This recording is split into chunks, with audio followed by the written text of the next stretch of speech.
Ano ang aswang? Saan ito nagmula? Ano ang itsura nito? Ano ang kinakain ng mga ito? Ano-ano ang mga uri ng aswang? At paano ito lalabanan? Pero bago ang lahat, baka pwedeng makahingi sa inyo ng likes, comments, at subscribe para sa mas marami pang kwento. Ang aswang ay isang nilalang na nag-iibang anyo sa gabi. Sila ay may matutulis na kuko at mga ngipin na parang sa isang mabagsik na hayop.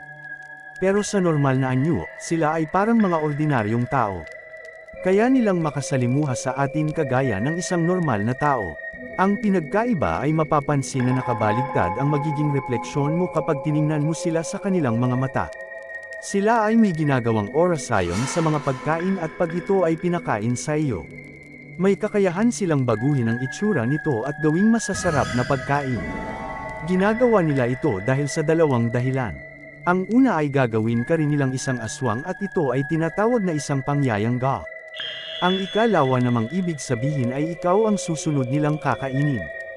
Ito ay kalimitang pinaniniwalaang kumakain ng lamang loob ng tao katulad ng puso o atay. Ang iba ay buntis ang ginagawang biktima. Ang sanggol na nasa sinapupunan ng ina ay malakas sa pang-amoy ng mga aswang. Ang sariwang dugo ng tao ang isa sa kanilang pagkain.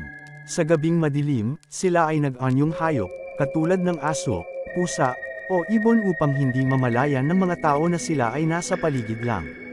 Sinasabi na ang mga aswang ay hindi basta-basta mamamatay sa sakit o katandaan hanggat hindi nila naiipasa ang itim na bato na kanilang iniluluwa at kailangang lulukan ng tagapagmana nito.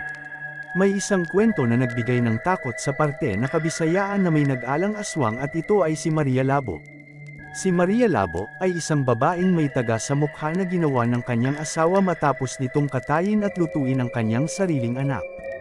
Nakatakas si Maria Labo sa kanyang asawa at nagpapagala-gala sa iba't ibang parte ng Visayas at naghahasik ng lagim. Kaya naman ang mga tao, lalong-lalo na ang mga bata ay hindi hinahayaang lumabas at magpagala-gala sa gabi. Ang mga aswang ay may iba't ibang uri. Ang isa na nga dito ay ang wakwak. Ang wakwak ay may malalaking pakpak na nagbibigay ng malakas ng ingay sa kanilang pagpagaspas. Ito rin daw ay sinasabing sugo at kampan ng aswang. Sila ay kinakasangkapan ng aswang para linlangan ang mga tao, nang sa ganon, mas madaling makakalapit ang mga ito sa kanilang biktima. Ang ibong ito ay pinaniniwalaang nakatira sa gubat, kuweba, ang iba naman ay sa bahay mismo ng manananggal. Sa araw sila ay nag-anyong maliit na ibon kagaya ng uwak. Ang kanilang kulay ay hindi pangkaraniwang itim. Ang kulay ng tuka at paa nito ay purong itim din. Sa araw ay patuloy ang kanilang pagmamanman sa baryo, naghahanap ng taong may karamdaman, o di kaya burol. Pagsapit ng gabi mas madali na nila itong masasalakay. Ang ikalawa ay ang tik-tik. Ito ay ipinangalan sa kanila dahil kapag sila ay sisilakay o kaya ay malapit sa iyo sila ay humuhuni na, tik-tik.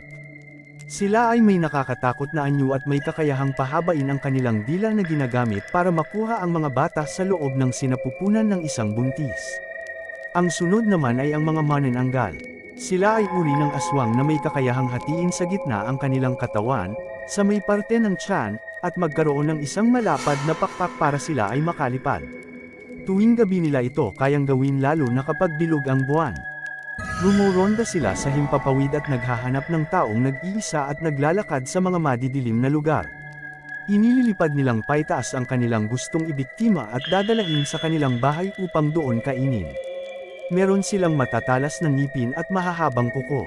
Ayon sa paniniwala, kapag nakita mo ang iniwan nilang kalahating katawan, maaari mo itong lagyan ng asin o kaya ay sunugin nang sa gayon ay hindi na sila makabalik sa pag-anyong tao.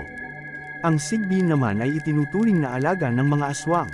Ito ay hindi kalakihan pero may ikumpara na kasing laki ng mga kuneho. Sila ay may maitim na balat, pulang mga mata at matutulis na ngipin at kuko. Sila ay hindi umaatake bagkus ay sila ang tagamanman ng mga aswang para maghanap ng mabibiktima na kadalasan ay ang mga may sakit o matatanda na malapit ng mamatay. Pero pwede pa rin itong utusan ng mga aswang na manakit kung gugustuhin nila. Pero may mga kwento na nagsasabing may mga tao rin na nakakapag-alaga ng mga sigbin. Lalong-lalo na ang mga albularyo. Kabaligtaran sa aswang, ginagamit naman nila ang mga sigbin para sa kabutihan kahit na ito ay kampa ng kasamaan. Ginagamit rin nila ito bilang proteksyon laban sa mga gustong manakit sa kanila. Ayon sa matatanda ay maraming pwedeng pangontra sa mga aswang. Ang mga aswang ay takot sa asin, bawang, pagwawasiwas ng walis tingting, hindi gagaling ang kanilang sugat sa mga pilak na armas at sa buntot ng pagi. Malalaman mo rin na may malapit na aswang sa iyong paligid kapag nakita mo na ang langis na lana ay kumukulo. Ganun pa man, hindi lahat ng aswang ay talagang masasama.